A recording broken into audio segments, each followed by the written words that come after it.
All right, call the meeting to order. Open it up to a work study over IT and Finance Department budgets. Okay. All right. Good evening. I just wanted to give a quick little introduction. This is kind of meant to be at high level, and we've got two departments presenting tonight. We have Human Resources and Information Technology, and IT also covers facility maintenance. So each department is going to do a presentation of their department. They're going to do a narrative of what they do. They're going to talk a little bit about their personnel and their staff, what kind of services are provided, and what needs they have, and then some financial information. So as they present, if you'll just kind of listen through their presentation, and then there'll be time after each one of those presentations for questions. So hopefully they'll be able to answer those. So go ahead.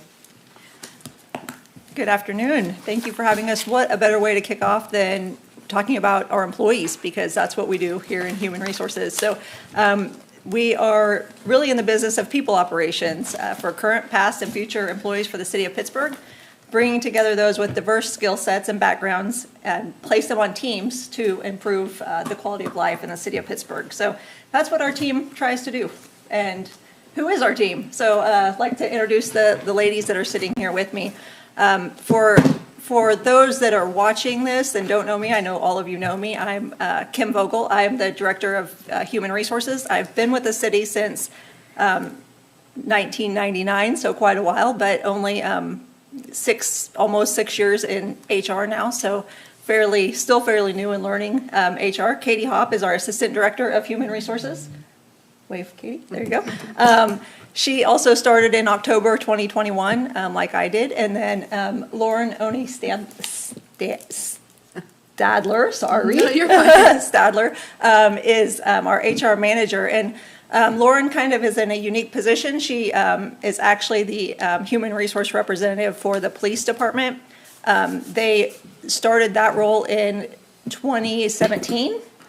So she's actually the fourth person to be in that role. We do have her housed over in City Hall so she can help all employees, but her main focus is to help those here in the police department.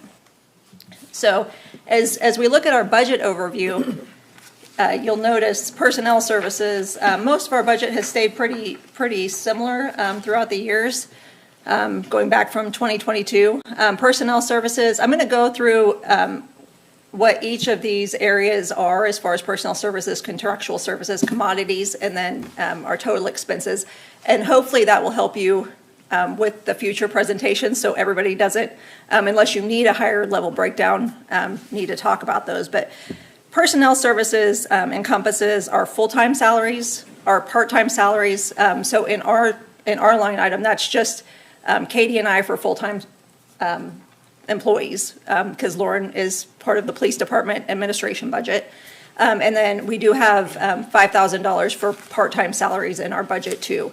But it also encompasses health insurance, group life insurance, state unemployment insurance, workers' compensation, CAPERS retirement, Medicare tax, Social Security, CAPERS employment insurance, and then some departments will have a line in there for overtime as well. We're all exempt employees, so we don't have that line in our budget. But so it's a total benefits package is really what is in our personnel services. So Katie and I are not splitting $231,000 and taking it home, just so everybody understands that's seeing this presentation online. Our contractual services, like most departments, is insurance, communication, which would be phone lines and city cell phones, things like that. Our travel and training, dues and memberships, advertising expense, contractual services, software licensing, ADP fees, which our ADP fees are about $91,000 of that. So that's the majority of that budget. And then lease payments, so copiers, things like that. So that's going to be similar in every department as well, those line items. And then commodities is just our operating supplies. Kim, tell them what ADP is. ADP, and we'll get into that a little bit here in a little bit, but ADP is our software that we run time and attendance and benefits, payroll and benefits. So it's a large chunk of our budget. So we'll talk a little bit more about that. And then commodities is just our operating supplies and our office supplies. And as you can see, that's actually reduced quite a bit since I've been over in HR since 2021. So we have the 2 full-time employees, and we have had for, well, they have had an HR for as long as I can remember, but definitely since 2022. Focus areas, I'm not going to talk about each of these because these are what all the slides are, except for the bullet point on market research on pay and benefits to identify opportunities and gaps. I don't have a slide for that.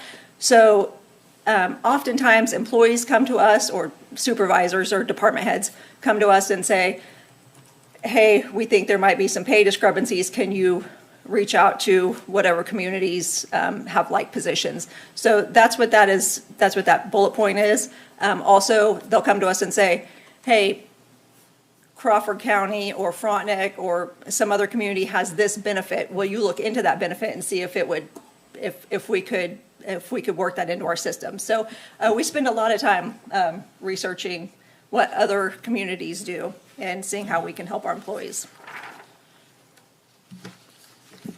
Let's see. Oops, we jumped. Oh, sorry, it's a touch screen. So if I jump, apologize for that. Employee benefits. We have spent the majority of our time on employee benefits.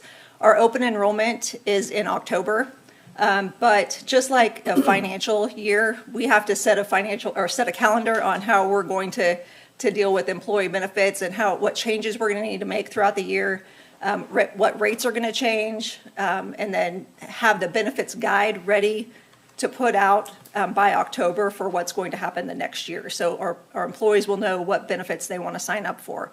A lot of time spent on reviewing benefits. We had an hour-long webinar yesterday with about prescriptions and our plans, and just reviewing those and how we can better help employees and our benefits plan. We are self-insured, so we have to really look at those, each of these plans individually. Health plans, we have our medical plan, which includes telemedicine, prescriptions, flexible spending account, and then dental and vision. And then we offer several supplemental insurances, standard life, accident, death, and dismemberment insurances. Then we offer accident, critical illness, and hospitalization supplemental insurances that our employees can sign up for. And then same thing through CAPERS with insurance, and then optional retirement insurance or investment opportunities, through CAPERS 457 and Mission Square. So a lot of different things, and then obviously counseling and mental health resources that we provide to our employees. So a lot of different benefits. Each one of these benefits have a different website and we'll get into that here in a minute too, but have different things that these ladies and myself have to manage for our employees. The team member advocacy, sorry, having trouble speaking. We have increased in the number of employees and dependents that are on our healthcare steadily through the last 2 years. We had a total of 418 in 2024, and then 439, and then now we're up to 457 employees and dependents on our health insurance plan. So all of those we are helping with often with assistance with, why they got a bill and how it needs read and what needs paid, or can you help us get pre-authorized for this this event. So we spend a lot of time doing that with our employees. Then we have supplemental benefits, employee concerns and disputes that obviously we work through with them. The employee policy manual updates, go through that regularly to update. Education assistance, parental leave, sick leave requests, flexible spending accounts, and then the healthcare inquiries. And this is just a quick snapshot of one of the systems that had the reporting for us, because we don't house all this, we don't have all the reports, but this one we did get This was just 64 inquiries on how to help employees with mainly medical. 57 of those were medical. And each of those take many hours to work through because we have IMA, our provider, and then HPI, who actually does our healthcare. So we go through several different concierges and Ask Charlie teams to help employees get their information they need. Recruitment and selection. We spend a lot of time on employee recruitment and selection. We go to at least 10 job fairs a year. Katie, Lauren, and myself all kind of take turns going to those events.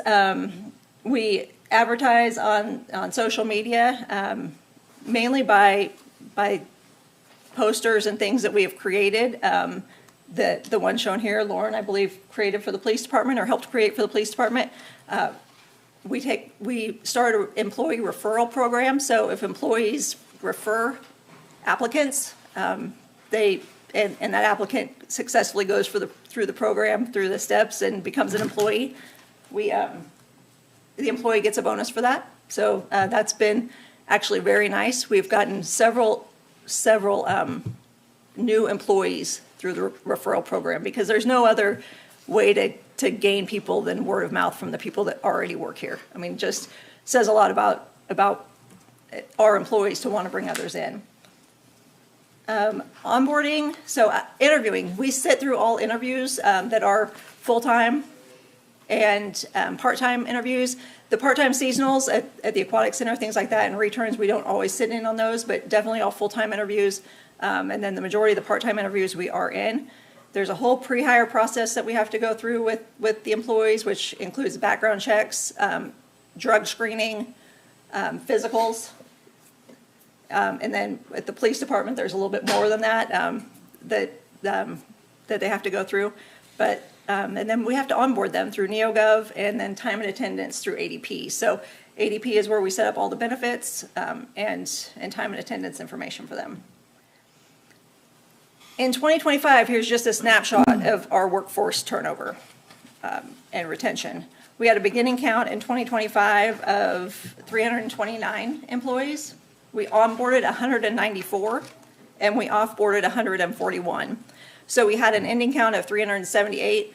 I did put a note here, this was ran at the end of the year. Only 308 of those were actually on payroll or paid through that last pay cycle. So there might have been some people on there that were either already offboarded and just not taken out of ADP, which is where this report was ran, or they just didn't have time. So all 378 may still not have been active, but probably the majority of them were. Our full-time of that, we onboarded 50 new full-time employees and offboarded 44 full-time employees with an ending count of 241. And why those numbers are really important, we've got a lot of turnover with our workforce. Some of that is seasonal, part-time seasonal, but all of those employees go through a process. There's a whole process for everybody to get them onboarded and offboarded. Multiple 5 different platforms that we for sure have to go into. WordPress, which is where we put applications in, then those go into our city website. Outlook, which is how we communicate with our staff internally, so they know what's coming up for the new hire. Then we have to process them in NeoGov and then ADP, and then put that data into Laserfish. So a lot of different platforms that we touch trying to just get somebody onboarded. And then if they're full-time, there's another seven platforms or websites that we would have to go on for benefits, for capers, for Mission Square, everything else. So everything is a process, and when you think about that happening 194 times to onboard people and 141 times to offboard people, it's process. It's a lot. Employee recognition. We, a few years ago, started my favorite things, just a few of my favorite things for employees, a list that they all fill out, the full-time employees fill out when they start. So supervisors can call us and say, hey, Lauren did a good job. How do should we best reward her? And I can pull up Lauren's file in NeoGov, and I can say, well, here's what she likes, here's what her hobbies are, and they can take that so it's personalized and get her something that she would actually enjoy. We do the Employee Service Awards, and those start at 10 years and then go every 5 years after that. So recognize our employees for their years of service.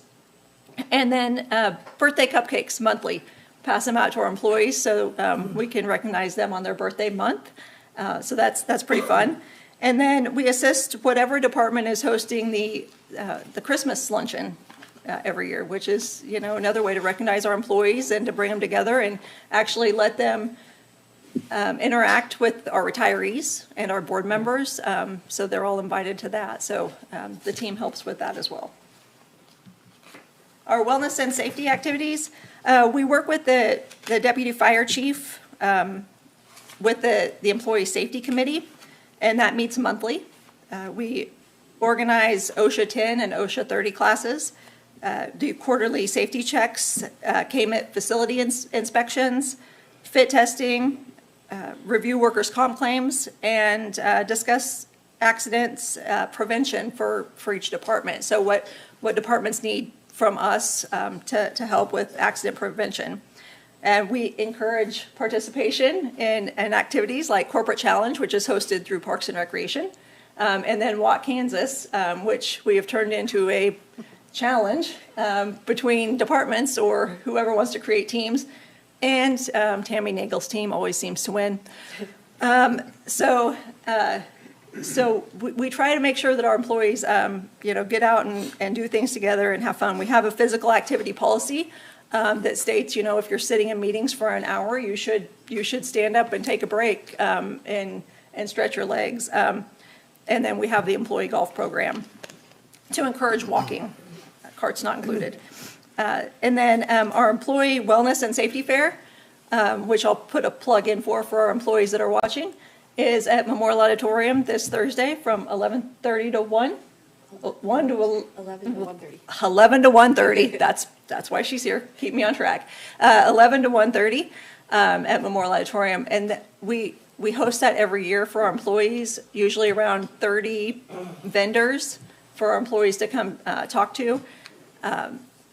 Just a great opportunity for them to network, to learn about benefits, learn about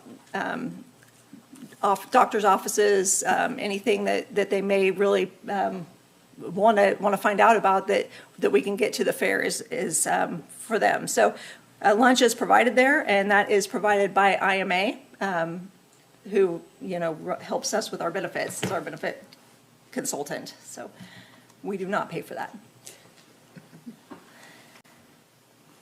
Our workers' comp claims in 2025, just kind of another, it doesn't happen just on its own, and it definitely doesn't happen just with my team. But we always encourage our employees to, tell us if something happens. It's very important. We've had 49 work comp claims filed in 2025.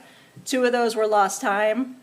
30 of them were medical only, with 21 open cases still, and 17 incidents only. And these are really important. It's really important to encourage our employees to, hey, if something happens, even if you don't think, it's anything today, please let us know about it so we can fill it out. So really kudos to our supervisors for reporting, and then to these ladies for getting it turned in to KMIT in a timely manner, because it has to be done so employees can be protected if something becomes an injury. So FMLA, we had 9 employees on FMLA last year. Again, just a lot of tracking, a lot of data to keep track of for those employees. And then of the 141, kind of an odd statistic, but just wanted to throw it out there because it seemed like when I first got here over to HR, I don't know if they, another kudos to our supervisors really and department heads. Seemed like unemployment claims I don't know if we just didn't fight them very much, or it seemed like we were just paying out a lot of them. But of the 141 people we offboarded, and I don't know how many of those were actually terminated or just seasonal and left, but we only had 4 claims, unemployment claims, filed against the city in 2025, and only one of those was awarded. So that really says a lot for our supervisors, really helping their employees along, making sure if something is not right with an employee, that they're documenting it, that they're tracking it, that they're coaching that employee as best they can. So by the time it gets to us, you know, it's really handled at a high level that then we can defend what happened. So I'm actually pretty proud of that statistic.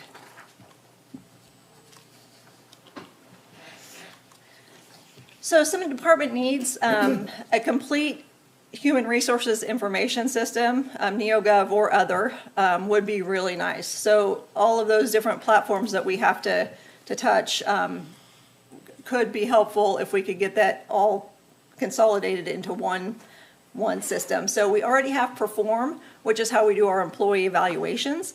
Didn't touch on that, but we do employee evaluations annually through Perform, through NeoGov platform Perform. And then we, in 2025, got Onboard, which was extremely helpful because now we don't have to do everything on paper, which is what we were doing before spring of 2025. So we do have the ability now to let new hires actually fill out the information online. So that's pretty nice. But there are other platforms that we could get that would help. So we could actually begin our hiring process, begin our application process through Attract to try to get new candidates instead of using WordPress on the back end of our website.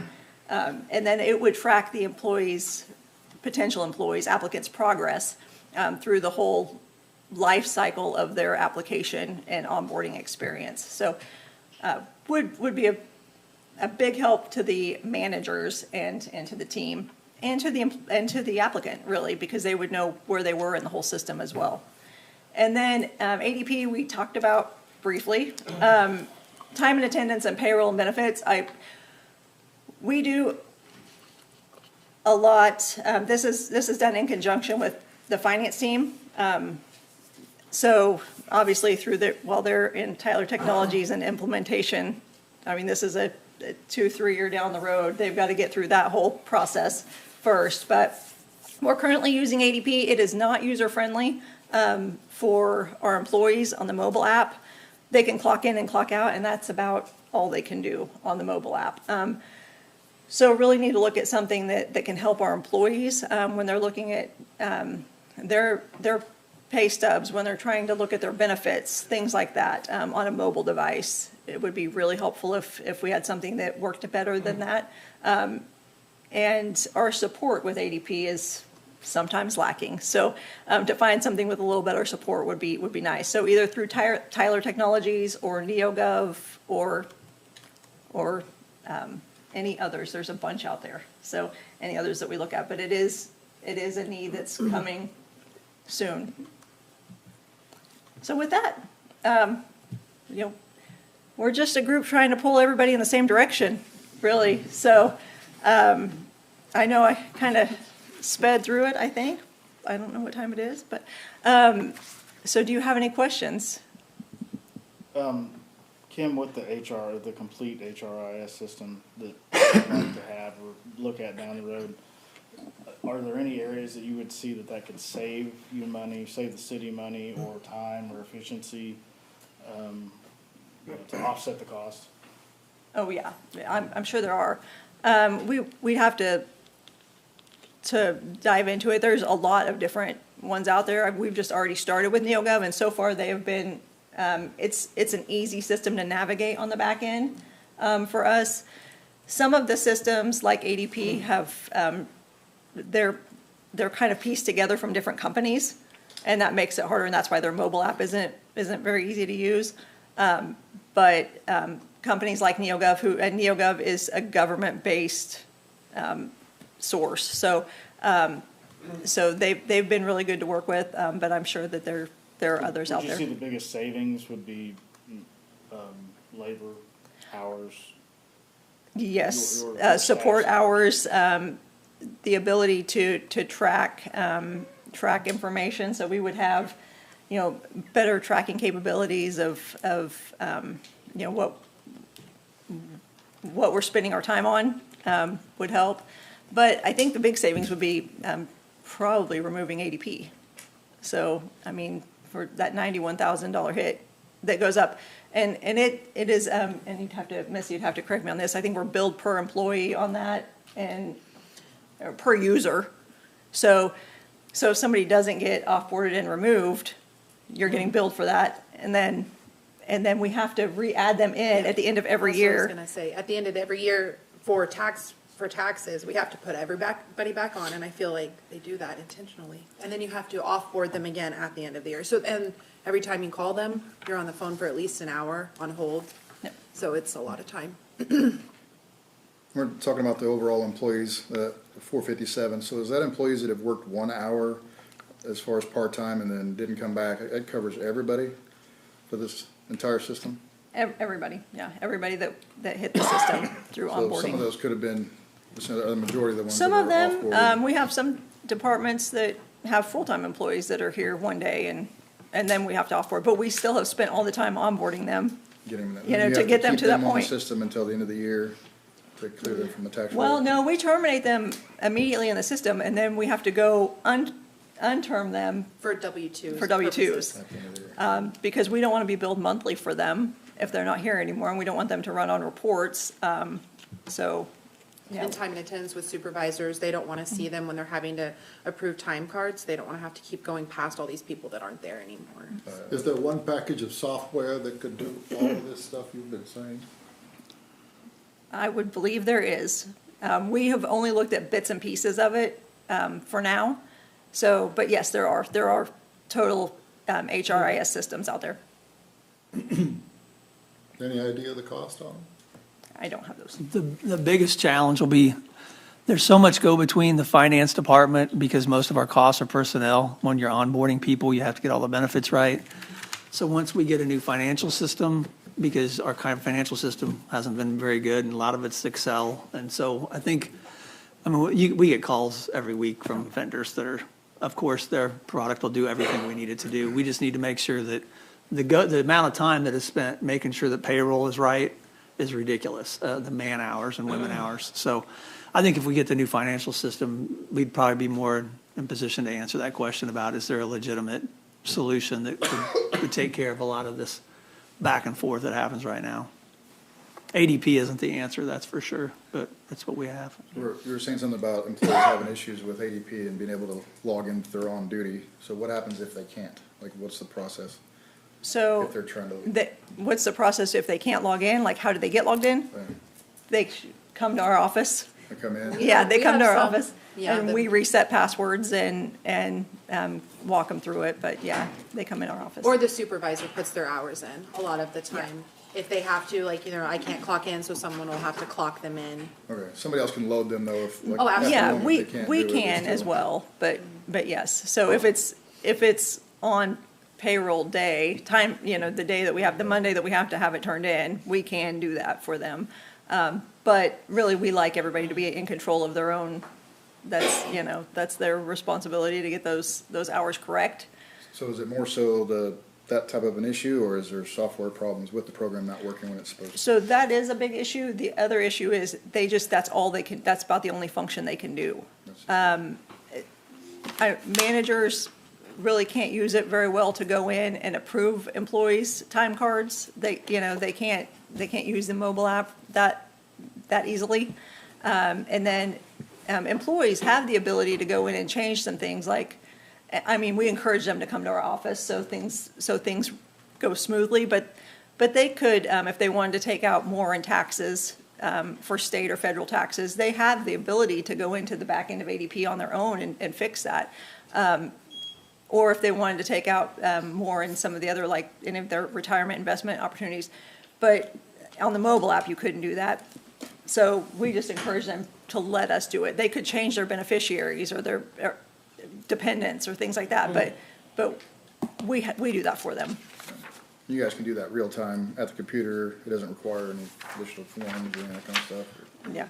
It's just my request. Tax forms, yeah, they have to be done on paper if they come to us, or they can come in our office and log in at the computer, because the app on the phone is terrible.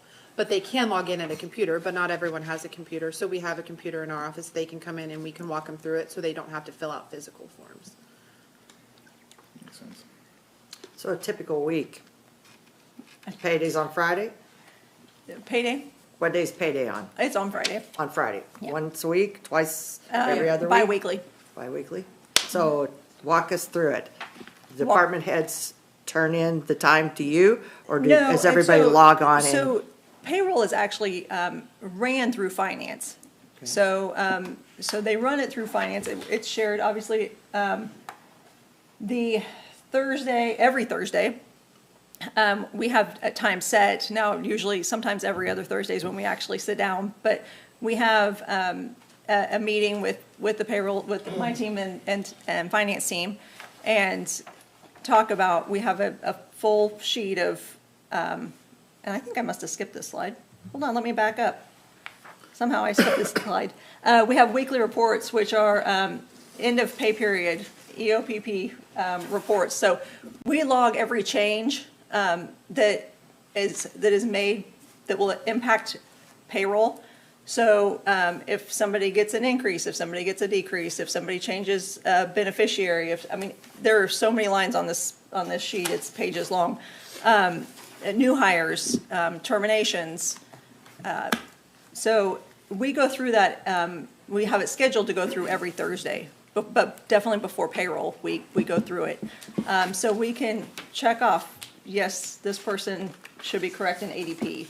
And there are a lot of steps to each employee, but we work with the finance team very well in getting all that done. So nobody's punching a time clock? Well, in ADP. They're putting the It's- information in, so every employee's responsible for putting their time in, and then does the department head double check things? Correct. And then Or it goes to the next process, and you're checking it every week, and then bi-monthly, you're getting paid.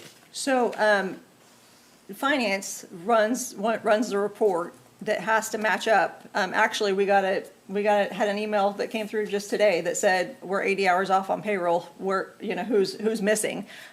Those reports come from the finance department, because they make sure everything from capers to insurance to, Missy could probably tell you all, I can't even tell you everything, but that everything checks before they hit go on the checks. But it's the employee's responsibility to log their daily hours and. Correct. And that. Correct. And And we all it'll know- flag, the system will flag if it's not there, so. if they Okay, don't- that's if what they- I was wondering, because Yeah. it doesn't matter what job you're doing, there's always Yeah. somebody who's not logged in. Yeah, there's missing time punches in Yeah. the ADP system, and it alerts payroll, and they'll say, we have all these time exceptions and things like that, and then the supervisor. That's why I was asking you what a Yeah. normal day or week looks like.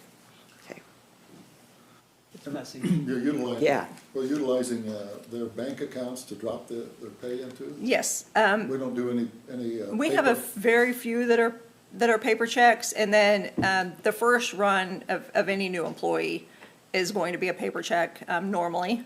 And then after that, they should hit their account. But we still have very few employees that are getting paper checks, but almost everybody is direct deposit. I would say probably 5 or 6 people maybe. We really push for them to do direct deposit, that way especially during seasonal time, because a lot of these are teenagers, and they lose their checks and things like that, so it's just better for them to have direct deposit. If an employee has an issue with their payroll, like they've logged hours, but the system didn't work, and their supervisor missed it or something, what's the process? How do they correct that? How do they work into that? After With- they've been With the current paid, or system that you have now? after they've been paid, or, If they've been overpaid or underpaid, how do they? yeah, come well, see you? yeah, they come see us, and then we go talk to finance about it, and then it just depends on the circumstance, but, if it's an underpayment, we can there have been times where we could cut a check within the day to get to them, especially if it was an error on our end somehow. If they didn't clock in or out and just totally missed the whole day, which is really rare because they do a great job of making sure everybody's got their 80 hours for the pay period. Like I just mentioned, we just had that email today noticing the 80 hours was missing. So it's really rare that we would have somebody that would miss time unless it was a part-time employee. Then really, we'd have to verify with their direct manager to make sure they were in fact at work when they were telling us they were at work, and then go work backwards from there, make sure it got put in the system, and they got back paid for that. But yeah, we do retro pay. What about overpay? We've had employees that have had to reimburse the city for that. Do you do it with the next pay period or not? I don't handle that, so that would be on the finance side, but I don't know that we've had any, Bitcoin, we do Bitcoin now, kidding. yeah, I don't think we've had We any do so over. much on the front end because it's so hard Yeah. when something goes wrong. So that's what I was referring to, the amount of work between finance and HR to make sure payroll is right, because it's very rare when it's wrong, because when it is wrong, it's just a pain to fix it, whether it's an overpay or not. We usually catch it beforehand between finance and us. We work so closely together as a team, and then get it caught to fix it before it gets pushed through, because then it's a nightmare to fix. You guys have issues with direct deposit changes and those kind of things, employees? She If- says yes, she says no. If they try to do it on their own, that's what we encourage people to come in, because a lot of times they don't know how, we do it every day, multiple times a day. So I usually encourage people to come in and let us help them change it, because they'll get it mixed up, or they'll have some going into an old account, or they'll tell us when payroll's already finished and processed that they closed their account. So we've had a couple of things like that, but So not if very you- If you often. try to pay at an account that's been closed, then you wait till the next payment cycle, verify their new information, and then resend, or? The bank usually bounces it back, and then we have to reissue it in a check form. Yeah, they But get a we- paper check.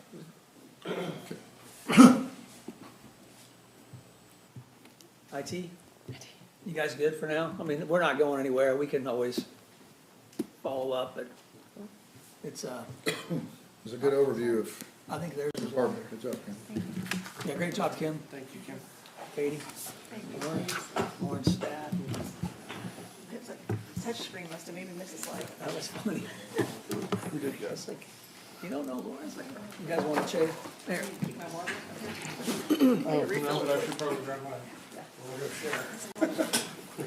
That's not very helpful, wellness.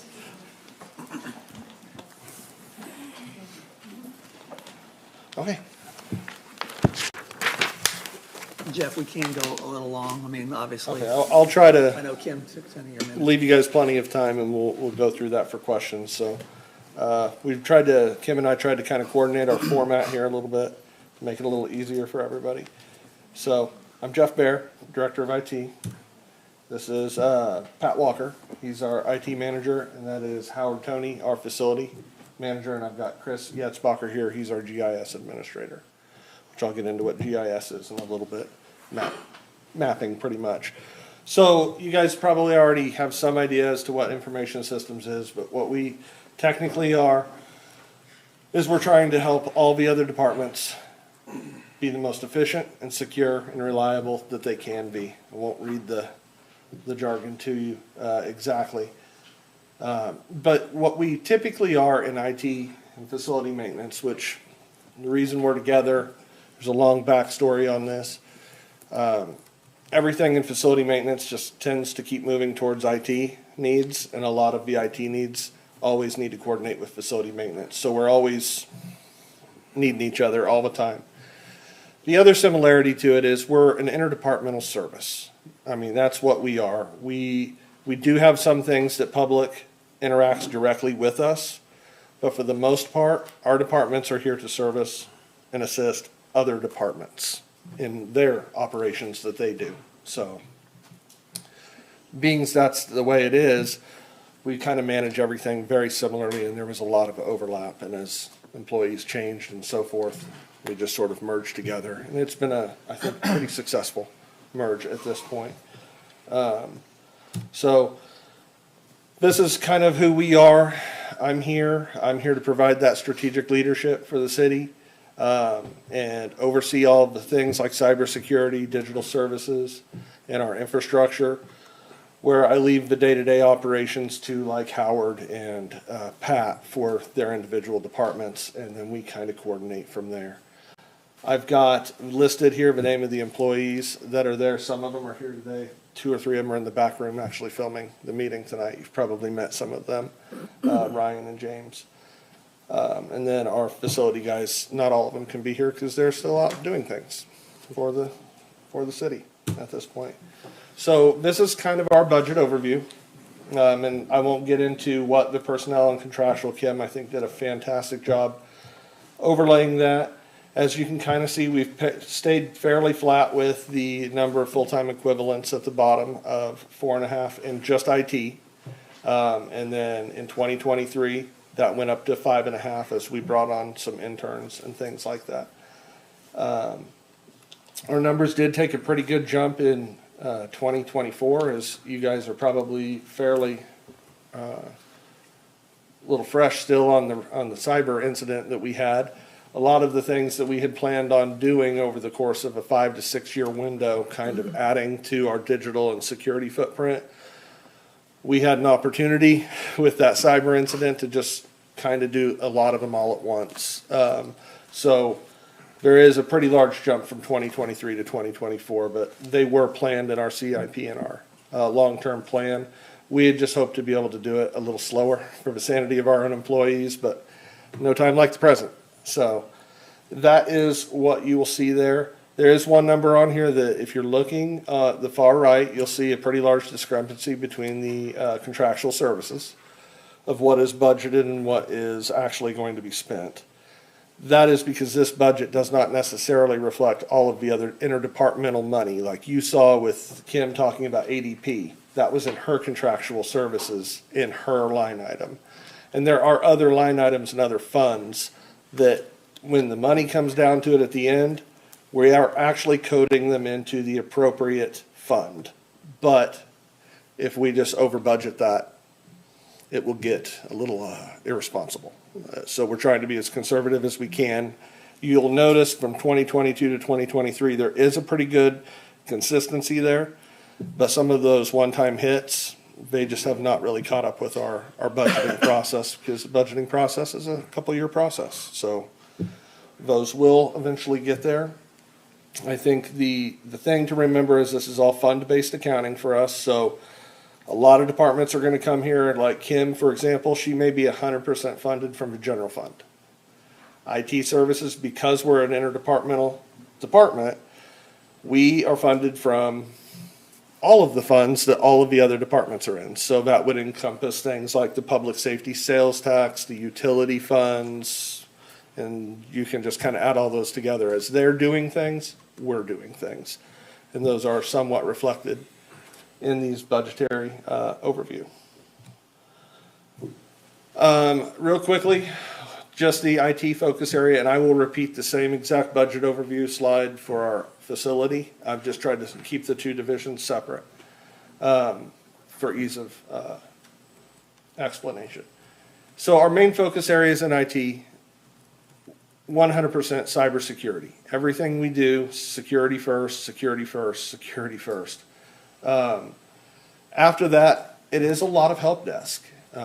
Statistically, I think Pat and I, we counted up, and on average, over 100 tickets a week. Yeah, over 100 support tickets every single week, and every single one of those are top priority for whomever or whoever submitted it.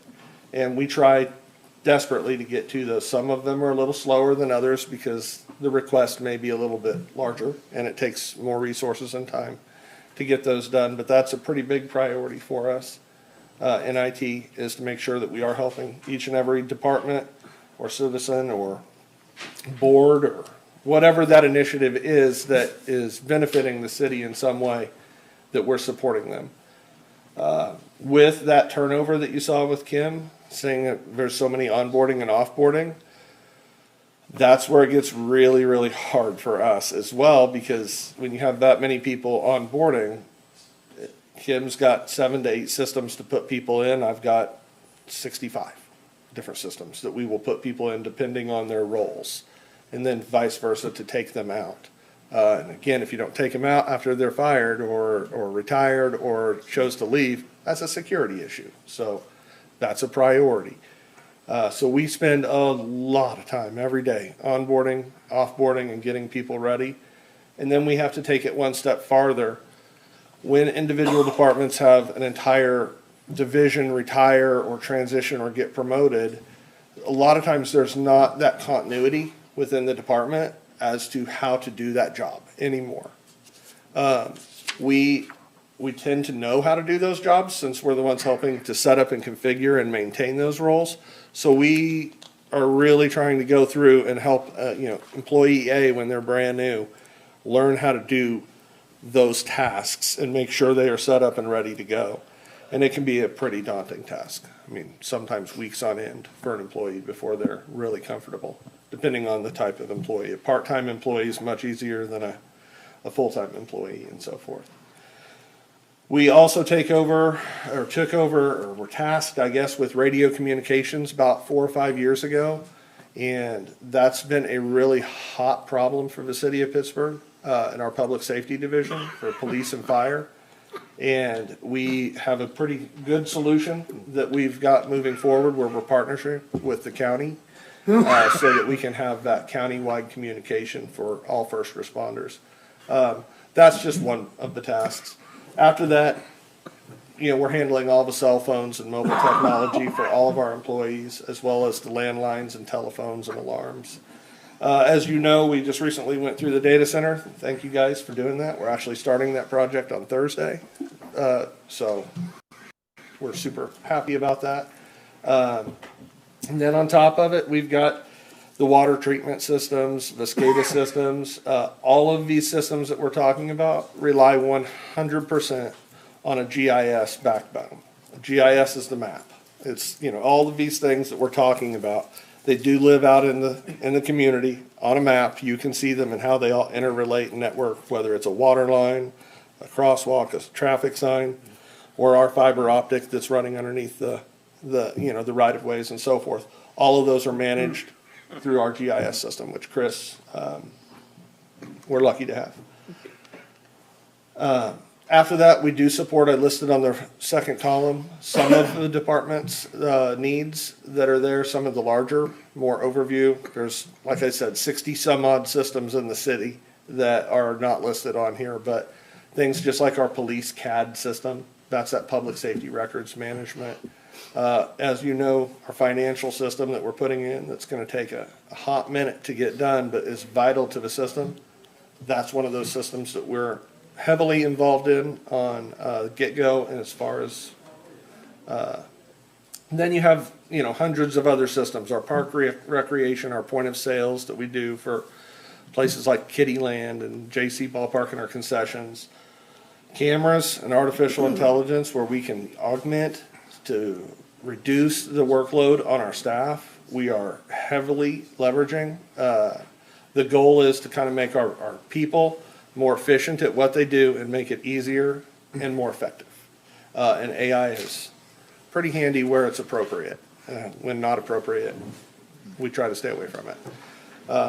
That's kind of where we are tending to focus on the IT. Our needs, I won't go over it a ton here.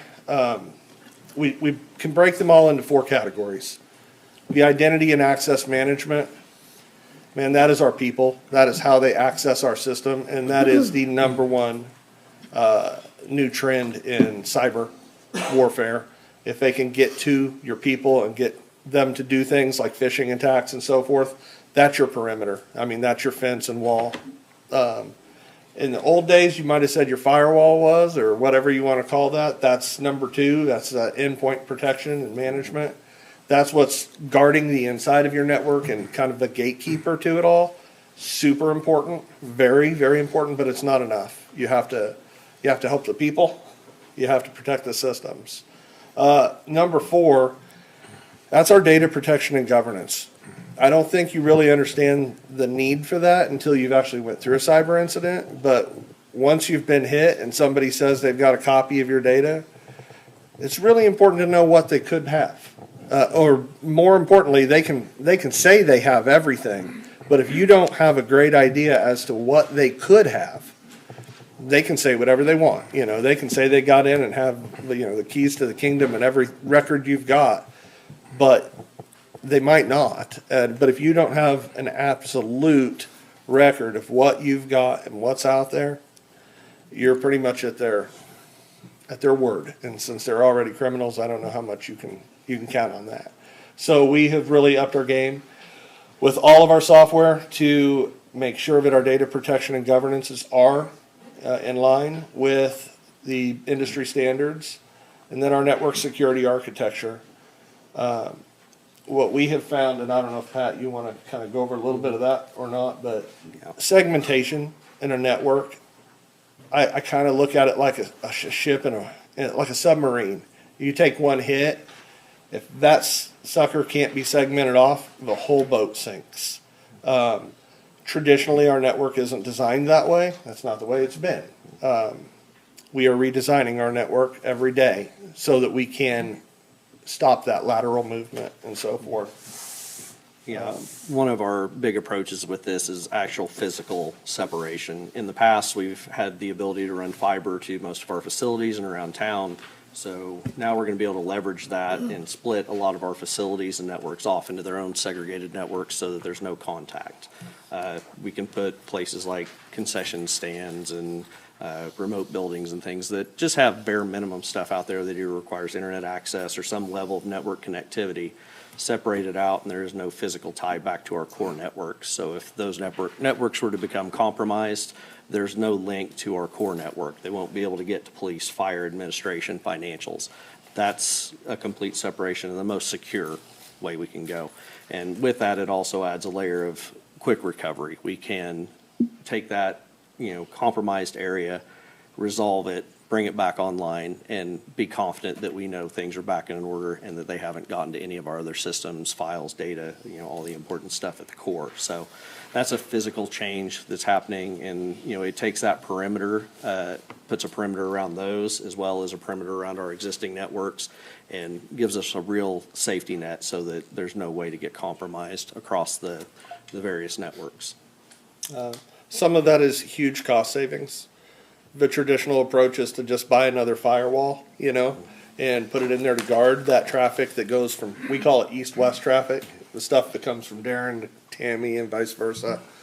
And those things are just so expensive, and they are so expensive. $500,000 for a city of our size to do something like that.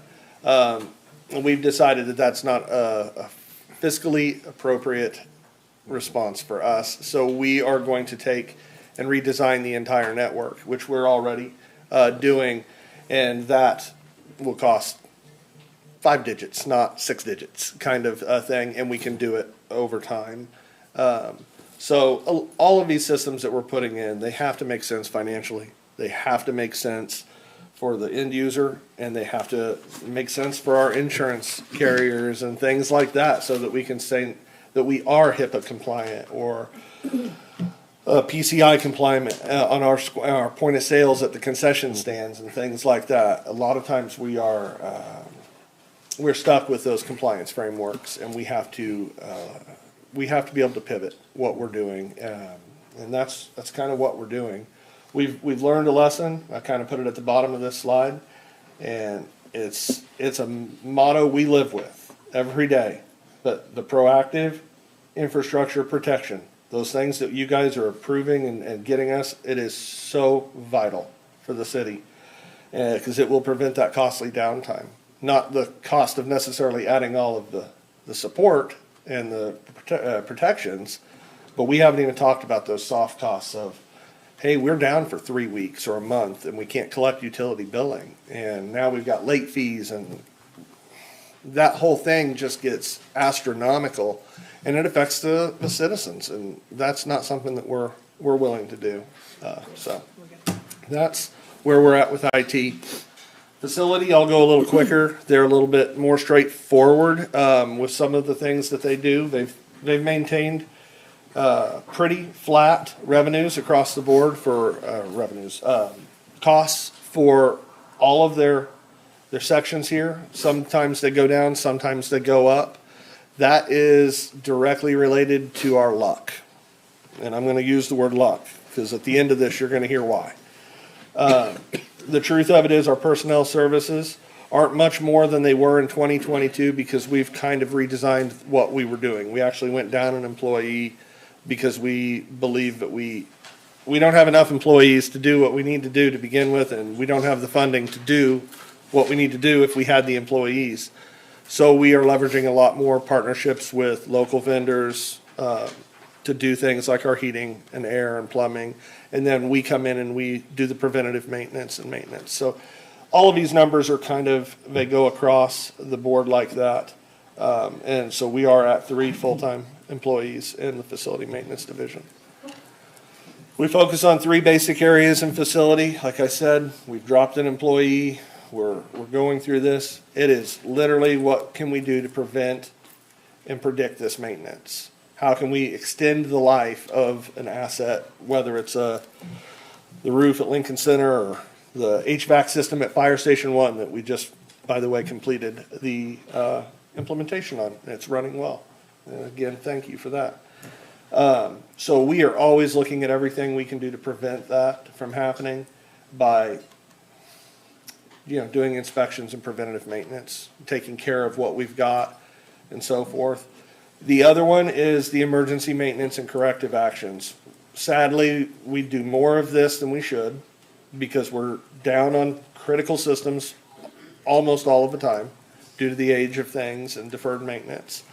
So we have had to really redefine our roles and how we can respond quickly to keep things band-aided until we can get back in here or find an appropriate plan to move that forward. And then the traditional focus area, your mechanical, your electrical, your plumbing, fire protection. And then a pretty large one that everybody always forgets are elevators and access systems. And those are not cheap, but they're also necessary for a building with 2 floors and things like that. And our goal is just to make sure things are safe and operational in facility. Okay, so the needs. We are lucky because of the preventative maintenance and the band-aiding and the skill of our employees, but you can only ride on luck so long. Before I would go to Missy one day and I say, hey, we lost the entire, this building is a great example. Last Friday, we lost a drive on one of the rooftop units that affects this room exactly, and the entire court system, and this half of the lower level of the PD. The drive failed. We're lucky it's not 22 degrees in here right now because of the preventative work and those emergency plans that our facility team have worked diligently to make sure we have a plan for these sort of things. But this building isn't brand new anymore, and those units have done wonderful for as long as they have, but like Fire Station 1, it was time, and this building is approaching its time. We've got some pretty big buildings in the city, nothing bigger than Memorial, and Memorial is a poster boy for what deferred maintenance looks like. The last major renovation at Memorial Auditorium was in 1984. I don't know how old all of you were in 1984 or where you were at in your stage of life, but I can tell you where Memorial was in 1984. I can tell you where it's at now. It's not pretty. It's got some problems. We've got some plans to do things, but a building of that size, they're big numbers. And they're always big numbers. And when we have a plan to fix it, and it's a pretty well thought out plan and a CIP and so forth, a lot of times those things just get bumped continuously because we have something else emerge that was a bigger nightmare or emergency at the time. And if you do that long enough, 1984 turns into 2026. And you can do the math on how long some of those HVAC systems and air handlers and plumbing are inside of that building. Again, the Memorial staff and the facility staff have maintained it well, and she's a good building and she's solid, but she could use a little bit of love, and I think she turns 100 this year. So it's her birthday, so she could probably use some love. But each one of these items on this bullet point, they're nothing less than 100,000 apiece. It's pretty daunting. Our elevators and lifts, we got 4 of them in that building alone. If you count the stage lift, those are $200,000 a piece minimum. And they're just going to need work. We're buying our time and so forth. But we've got a good plan to get there. We just need some time and some good luck to get there. But once we get past the tipping point, this preventative maintenance, it doesn't stop anymore. This is the new way facility maintenance maintains things. It's not even that they didn't maintain them before. It's just they're old. And then our HVAC replacement. I don't know if you want to kind of allude to some of that, Howard, but. Well, I mean, it's just like at home. You guys have, 20, 25 years on your unit. We got them out the wastewater that 5 to 7 years is about the lifespan between wastewater and the water treatment plant with the environment out there. These, the commercial, they're about a 20-year lifespan on them. We get longer, you'll get longer than that. Sometimes you won't even get that long out of them.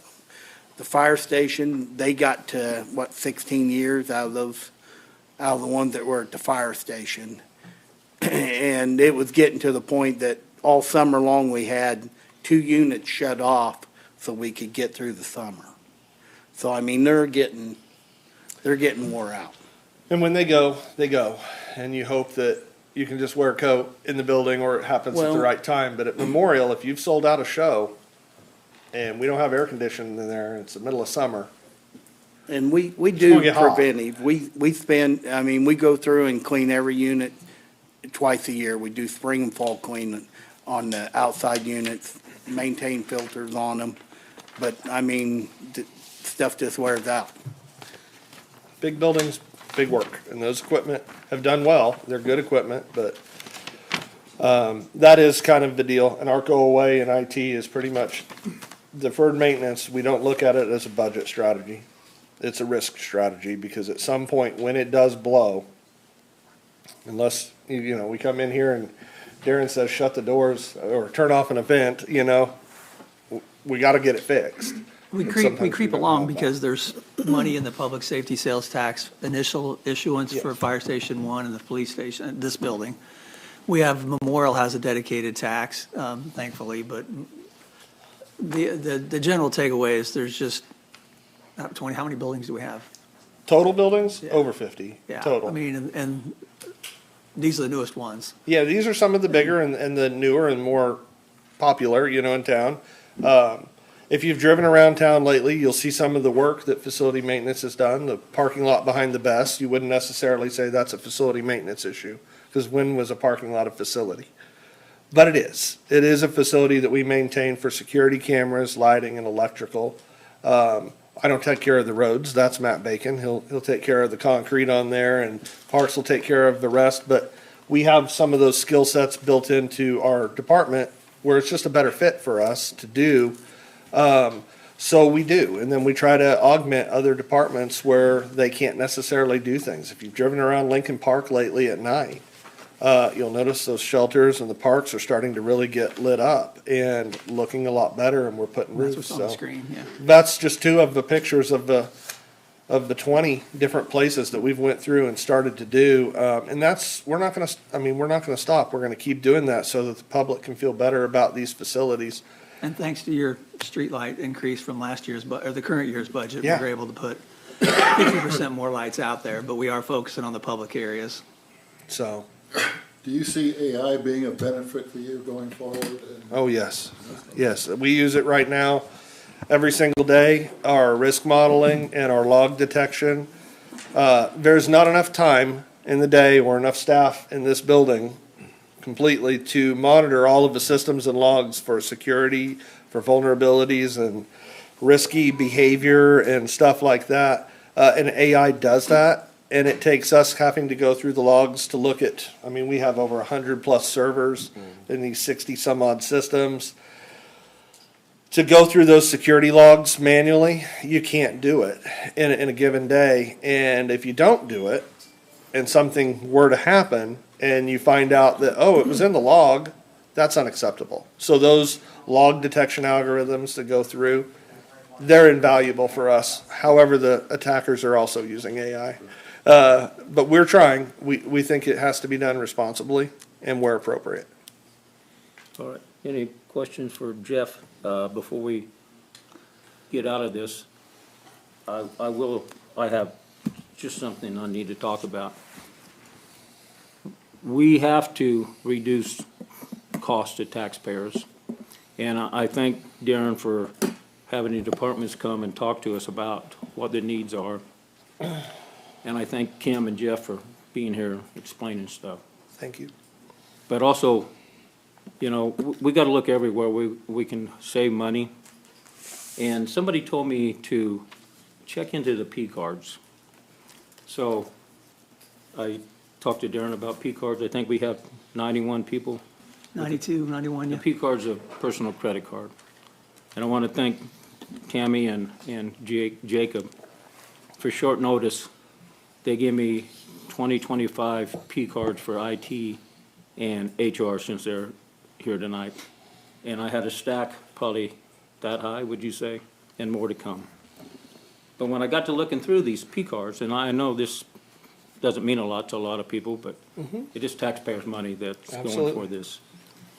And I was disappointed in some of the things I found in these P card charges. The top one we spent 2,000, and most of these P cards, the limit is $5,000, right, Darren? Yeah, most of them are 5,000. Yeah. So, one charge on here, $2,399.99 for a treadmill, the water treatment plant. You know, I don't know why we need a treadmill there. I'm not asking that question. I guess I am. I don't know. I guess I am. We do have workout equipment at all 3 fire stations, as well as the police department, and any employee can use that equipment, as far as I know. That's how it's always been. So why do we It's all need public. need a treadmill there? The next one I come across is a P card for IT supplies.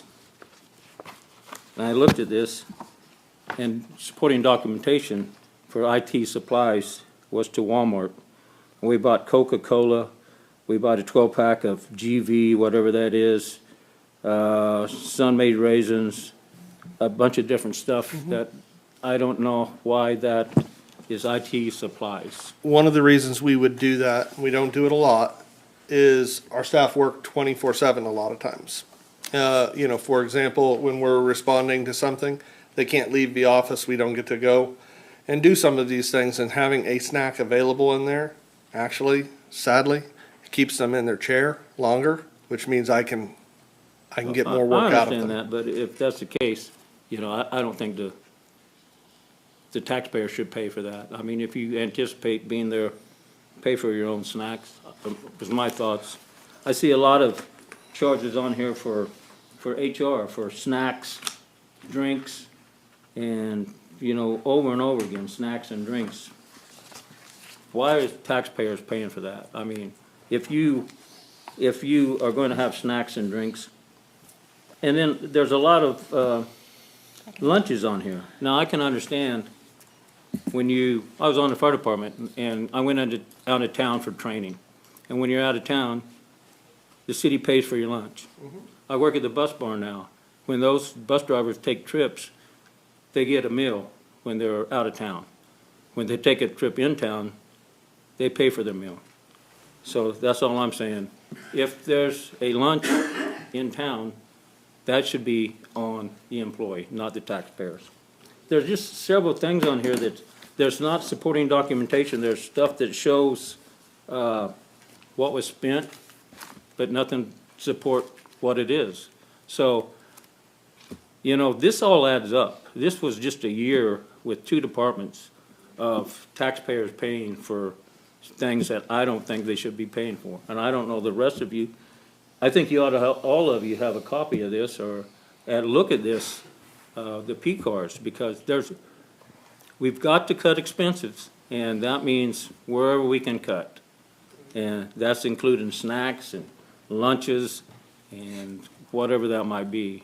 Treadmills, you know, why are we buying a treadmill for water treatment plant when we have 3 stations and a police department full of exercise equipment that could be used?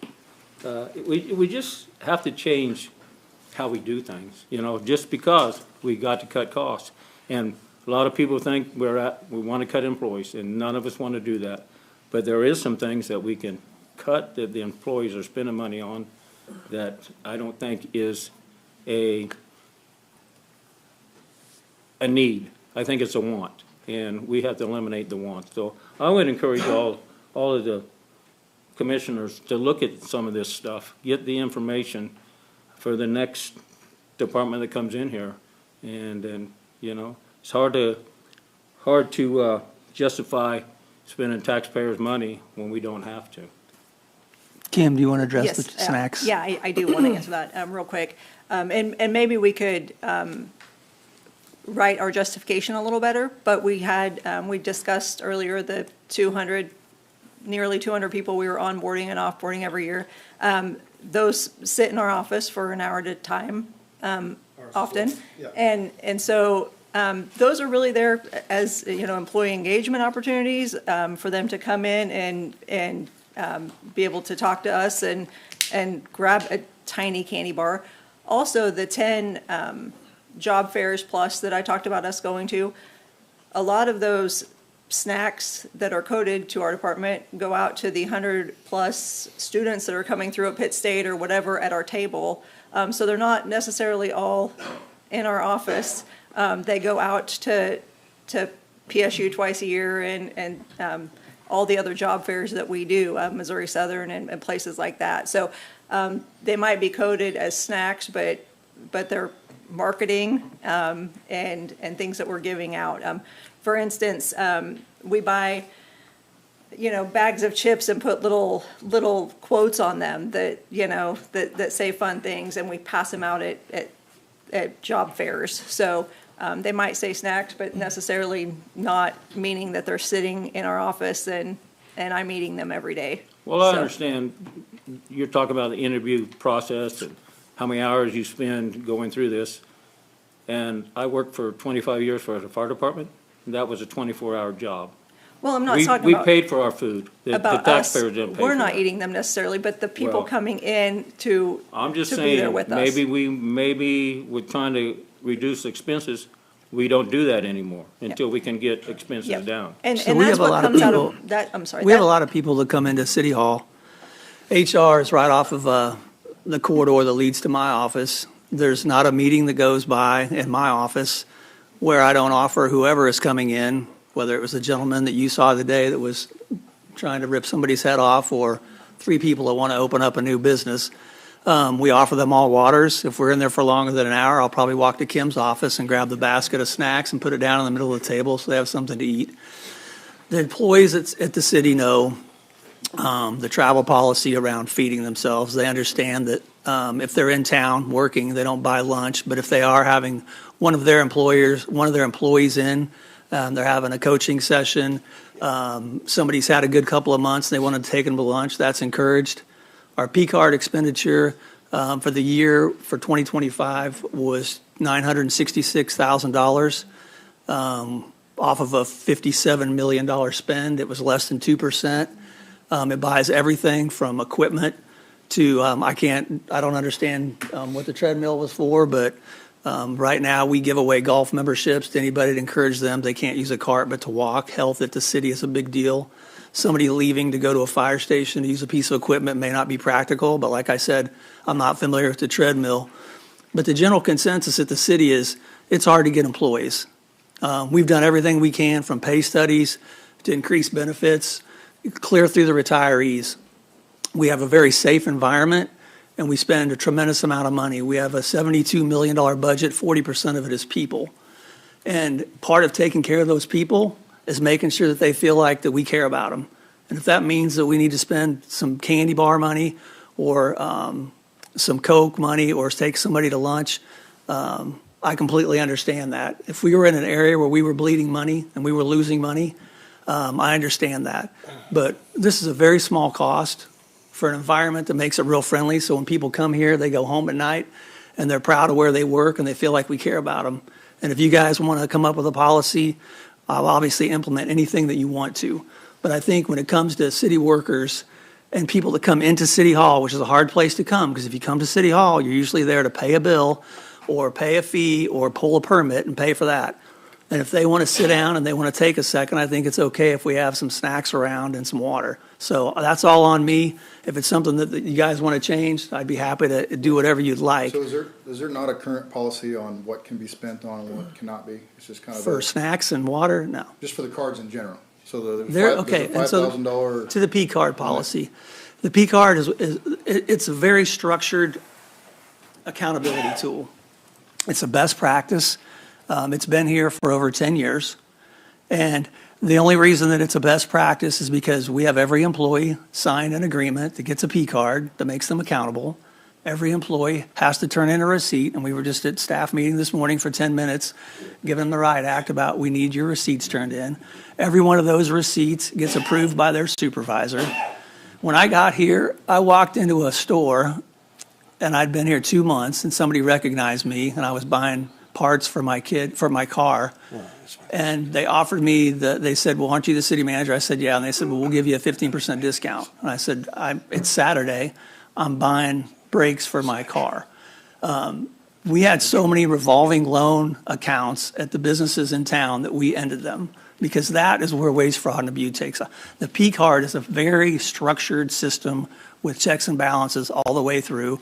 So we are accountable, and that's what you were looking at today. You're looking at receipts, so we know if somebody bought snacks. And if they don't turn in a receipt, they don't get reimbursed. And then they can also lose we take cards away all the time. There are 300 full-time employees. There's 92 cards. Our accountants audit our books every year. They audit the P cards. It's a very safe, it sounds crazy, I know. Why would you give 100 people credit cards? Because in my family, if I gave everybody in my family a credit card, I would have a third job trying to figure out how to pay for it all. But it's a totally different animal, the city.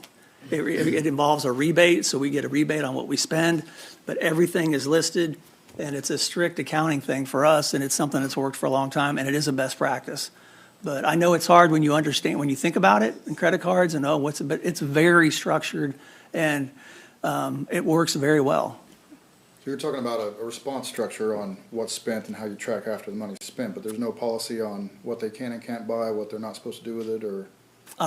P card. We have a P card policy. I don't have it in front of me, but I have a policy about everything. But I also think people understand, and we've gone through this in the last 2 years. If somebody abuses their card, the finance department will come to me and say, "I've got some costs on here that I don't agree with," and if they're coming to me, that's the top person in the city. It's not like it just gets lost in finance. And we've looked into it, and we'll clean it up. So, yeah, we have a lot of policies in the city. Some are written and some are informal, but we try not to have it be where everything that every employee does has to be written down in a book, or they're going to find somewhere else to work. Is this something that you go over with the employees on a regular basis, though, on the do's and don'ts? Every employee that gets a card is given a policy and has to sign that policy saying that they understand But I'm it. tracking, is that something that's reinforced throughout the use and then? How often do they checks and review the P card receipts? Monthly. Yeah, I'm not- So every month. So as they're turned in, each supervisor should review those monthly, and if there's something in question, they should discuss that with their employee. And most of our finance departments are So usually can you yelling check at on people that in staff treadmill? meetings. Why that? And I hear what you're saying, And I have it here. Darren, about the snacks and stuff during employees, but I also understand that we have to start 2027 budget 207,000 in a deficit. And if we can use any of that deficit money by not buying snacks and drinks and treadmills, that's something I think we should look at before we start cutting. We're not cutting employees, but that would go towards that 207 that we're going to have to start off with the deficit, and our plans are to even go lower than that. So I know it's snacks, I know it's drinks, but that would be an easy thing for me to say, hey, guys, we're just going to have to not do that. We're going to have to start low and you know? I think that's what we should do, and like I said, I don't know the other commissioners wanna look at this, some of this stuff, ask for it. I think we gotta look everywhere to cut expenses. And Can we just get an because- answer on the treadmill?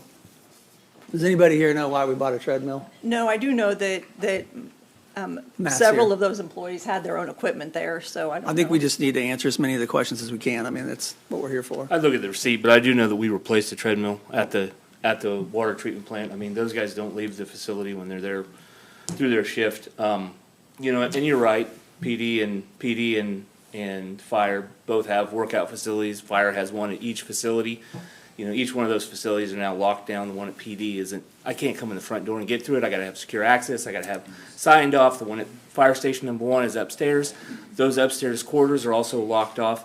So, to an extent with the public works and utilities, if they want access to that, we know most of our staff within our, fire knows their people, police knows their people, public works and utilities know their people. There is some other equipment up there. It was replaced this year. I don't know if that one is actually to our facility. I'd have to look at the receipt, but I do know we replaced one. You know, and they, you know, we try to make it available for public works and utilities as well to use that facility, because PD and fire are more under lock and key into their own, you know, I mean, getting in a firehouse is only coded. Now we have door codes on everything and everything, so they're locked in for their employees. What I'm So- saying is, we need to. And I understand that, and And that's, this is an easy way we'll for do me some to- more looking into that, and that's, we don't, there's a person, someone has a personal gym up there as well that they put in there along with that treadmill. We had an existing treadmill up there that someone had, actually it was a personal treadmill they had put up there because they wanted one before they came into shift or after they got done with shift and was just cleaning up, and, you know, they asked to replace it after it got wore out, and so we did that accordingly. But I understand your point, and those type of things. We'll, you know, we're trying to do some health and safety stuff for our employees as well. So can we safely say that any employee can go to one of the firehouses where they have their gym equipment and utilize it at any time? Those are up in their living quarters, so they've discouraged that in the past. Well, sure, I would too. Can we put them someplace else? The way the. Hey, I've The way the buildings are built, I buildings mean, are set up, no. had requests for So recliners, they can't use them. is what but they're we've saying. always encouraged people to, the police They were department when has a it first couple. was put in, when we first built the stations, employees could use it.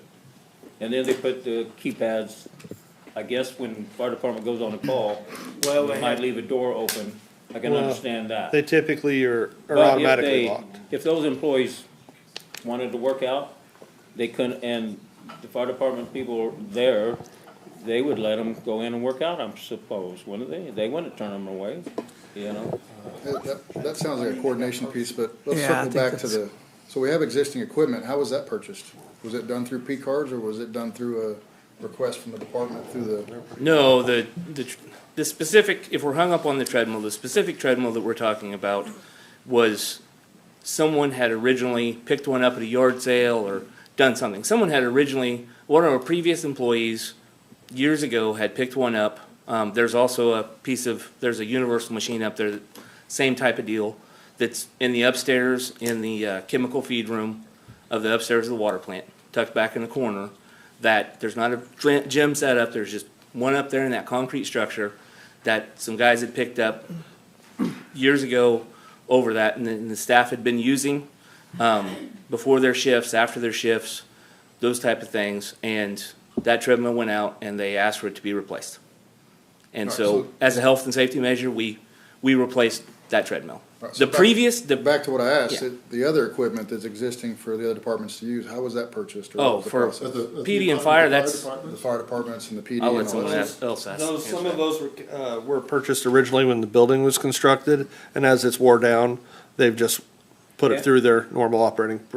Those are pretty before that- expensive, yeah. The fire department guys bought their own Right. equipment and brought it there, and if that wore out, we didn't ask the city to replace it.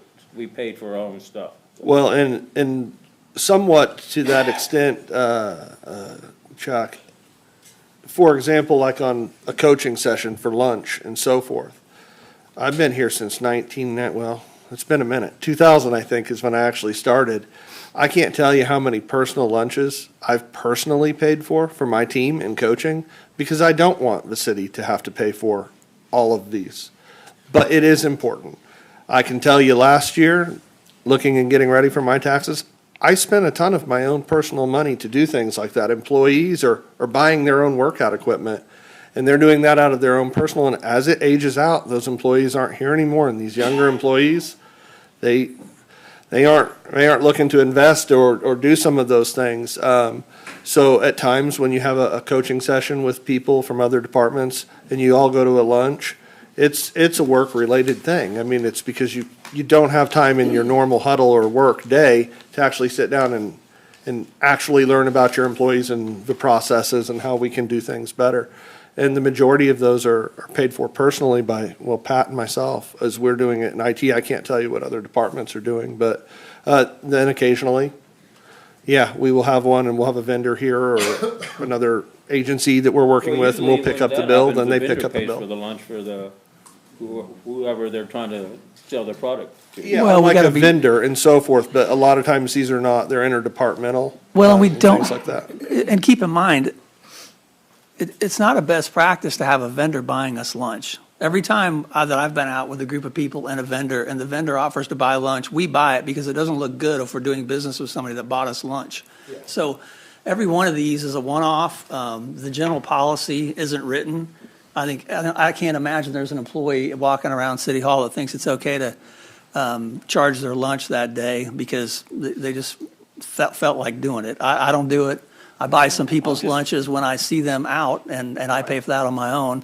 But if we need to come up, if we need to come up with a policy that you guys want to come up with that regulates all that, we'd be happy to do it. But I think I think we have to always consider the kind of place that we are saying we are for people to come work. It's a tough environment to get employees. It's a small cost. It's a nice benefit. And in general, public servants, I haven't met one yet that said they were making enough money and that they were good. So we try to make up for that.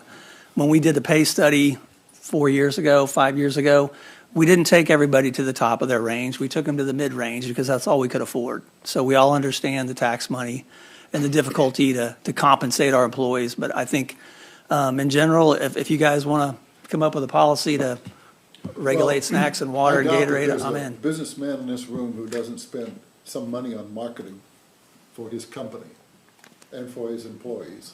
And I think if we're gonna do that, then let's put it in the budget and say we can spend this amount of money for this particular marketing effort for the next budget process. As a line item. So Yeah, so as a to line that, item. to that point, I pulled up our budget to show that the commodities line item, which has reduced down to under $7,000 in the last 4 years, is what our operating supplies and office supplies come out of. So any of those tools that were used, snacks, drinks, anything that's used to help promote employee engagement, or we take out to job fairs or whatever, it comes out of that line item that has been reduced down to pretty minimal, less than $1,000 a month we're spending on employee engagement and office supplies. Well, all I know is we told them, taxpayers, we are going to look for ways to reduce expenses. And if this is one of the ways we can do that, I think we got to look at it. I agree. To kind of speak to that, we literally are going through every line item in our budgets so that we can make sure, and we actually have some pretty creative ways that we think we can try to do those cost savings, and hopefully that we can save even more. And that's what we want. But we're looking across the board every day. The departments that come here, you give us some ideas where you can spend less money than you did the year before. That's what I think we all want, And that's what we heard, and that's what we're working on. And as we find those cost savings and we implement them, there will be a reduction.